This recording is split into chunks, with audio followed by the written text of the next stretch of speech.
Sa isang malaking gubat ay may isang ermitanyo na dinadayo ng mga tao dahil sa galing niyang magbigay ng mga payo. Madalas matalinghaga at malalim ang mga sagot niya. Siya ay si... Tagalino? May nililigawan po ako, pero hindi niya ako kinakausap. Pinapansin niya lang ako pag niriregaluhan ko siya. Tapos sunod na araw, deadman na ulit siya sa akin. Bakit po ganun? Eh, hindi naman ako mayaman. Hindi tuloy ako nakakaipon, kakaregalo sa kanya. Napansin niya lang ako. May mga babaeng huwag mo nang pangarapin. Dahil bandang huli, baka maghirap ka rin. Ito na lamang ang iyong tandaan. Iba ang pinaghirapan kesa sa pinirahan. Salamat po, Tagalino. Tagalino. Bakit kaya iniiwasan ako ng mga kakilala ko ngayon?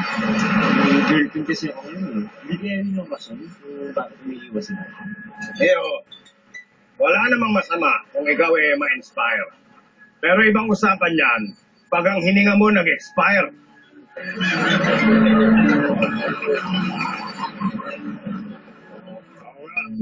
Sige.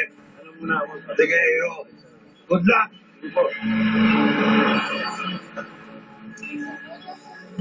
Tagalino. Yeah.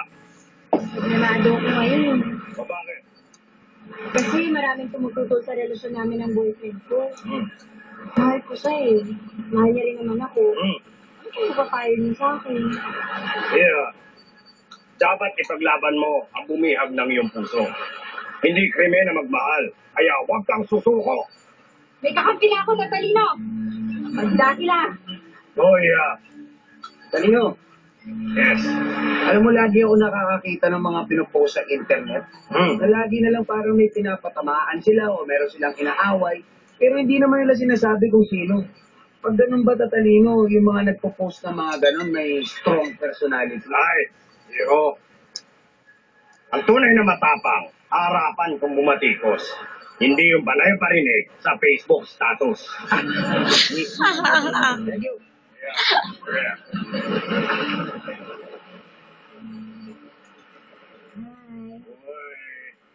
Tagalino, Yeah. alam mo, gustong-gusto kita. Ang gusto kasi ng dating mo eh. Ang galing-galing mo kasi magpayo. Pero parang feeling ko, kapag napapayo ka sa akin, meron ibang ibig sabihin yun. Kaya, ermitanyo man ako, may mahabang balbas. Malaki ang utak at ang dila ay madulas. Ang mga sinasabi ko, totoo madalas. At hindi na ako mahilig maghanap ng butas.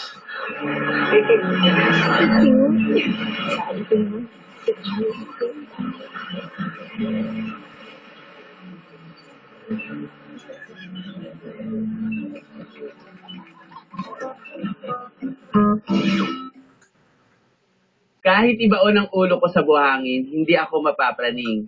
Dahil isang tikwas lang ng nguso ko, siguradong talsik ang buhangin. At makakahinga na ako. Survivor, di ba? At least...